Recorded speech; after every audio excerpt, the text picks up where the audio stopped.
Greg Williams, defensive coordinator of the Saints, is talking about this game against the Niners last year in the playoffs, and it seems that there was the gesture of, take care, Alex Smith, and I'll make sure you get paid.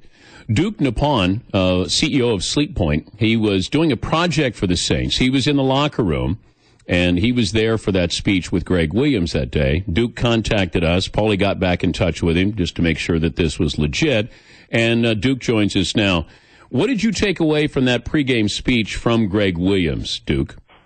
Well, Dan, there's a lot of raw emotion preparing for the game of this magnitude. There's fear of failing, fear of not making key plays that changes the course of the season. So there's a lot of pressure throughout the season, and this game was key. So Coach manages this by managing this fear and this concern. What he does is it refocuses the players. And so that's the takeaway from this whole thing is you're asking these guys to do a hard thing, a very, very hard thing. And Greg is responsible for preparing his team for this. And you know as well as I do, there's a lot of pomp, there's a lot of puffing, and there's a lot of talk. But to take this audio and use it as the definitive description of what happened in that meeting, I think that's clearly unfair, and it's not what happened in the meeting. Was there anything, were bounties mentioned during that pregame speech by Greg Williams? They're not mentioned during the pregame speech. They've never been mentioned in the pregame speech.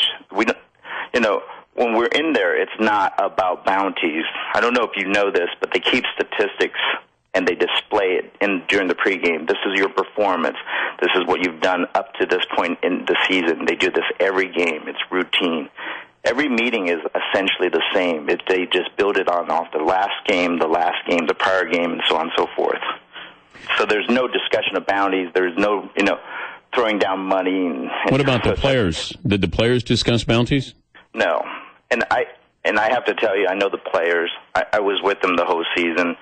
That's not how it goes. These guys don't talk about that. They don't think about it in that way. What they do is they challenge each other to do better, like how they handle the red zone, forcing teams to kick a field goal, or key plays like interceptions or takeaways or strips, those type of things. They talk like that. And these guys are highly competitive. But you were interviewed by the NFL. What questions did they ask you? They asked basically the same questions that you're asking me, but they're more concerned specifically about a couple of games. The Minnesota game? No, not the Minnesota game at all. St. Louis or Arizona? What game? No, none of those games they were concerned about. They were concerned about the first game of the NFL season 2011, which is the Packers game, and then they were concerned about the Panthers game. Because they had bounties out reportedly for Aaron Rodgers and Cam Newton. Yeah, and I was there for that meeting, and that's not how that went. But how are they being painted this way, Duke? I mean, you got a coach down for a year. You got fines, draft picks. You got players who are going to be suspended. There has to be something the NFL is going on here. Well, what they're going on, and my speculation is that there's more to this than this particular piece. It deals with player safety, and I think it deals a lot with the concussion issues. But you have to have evidence that there's a bounty. You can't just go in there and say, we're going to sit you down for a year, coach, because you let this get out of hand, or Greg Williams may never coach again. Well, I think the issue here is that in every locker room, there's a challenge at the very beginning. How do you challenge these guys to go advance and go forward? And you can take that and build a case based on any team that you're dealing with. Were you on the sidelines during games? I was on the sideline in most of the games, and including this 49ers game. On the sidelines, not in the stands. Do you think that the commissioner overreacted to all of this? I can't second-guess what the commissioner is doing. Well, you can. You were there. I do. Actually, I do. I think that there's an overreaction. I think that this thing, once the train left the station, it just became so sensationalistic. It had to be something that just came up. I don't know if you've noticed this, but Greg has kept a really low profile in this particular deal because there's so much rhetoric involved. Well, but he also was accused of doing this in Buffalo and Washington, D.C., so it's not an isolated case here with Greg Williams. But he was also defended by his players as well. Well, of course they're going to back him up. They're involved in this. Jonathan Vilma, I'm sure, is going to be the first day. Greg Williams never did anything with bounties. I don't think Vilma said anything, has he? No, they've been all undercover here.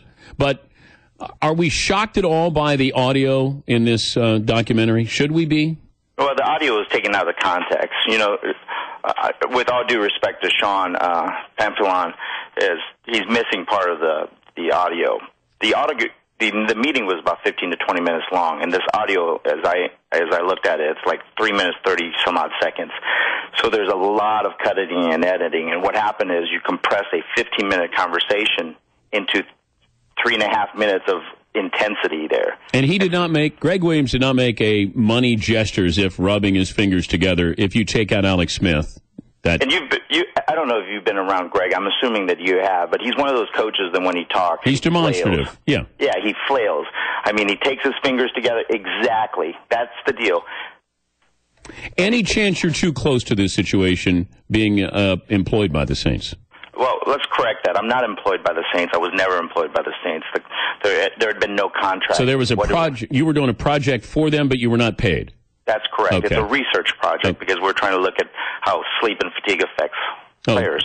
Okay. Player safety, actually. Do you think that the appeal is lessened by the commissioner?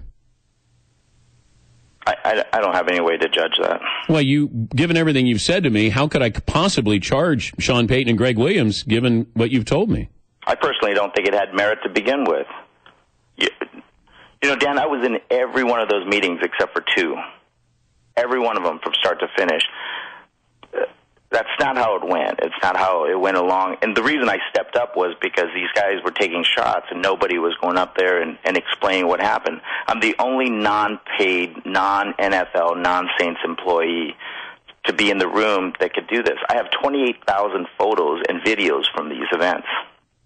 Who do you think told the commissioner about this from the Saints? I really can't speculate that. You have an idea? I have an idea, sure. Is he still in the Saints? No. Is it Shockey? No, it's not Shockey. I've heard that twice now, or I've heard that more often than not. I don't believe it's Shockey. I don't know Shockey personally, but I don't believe it's Shockey.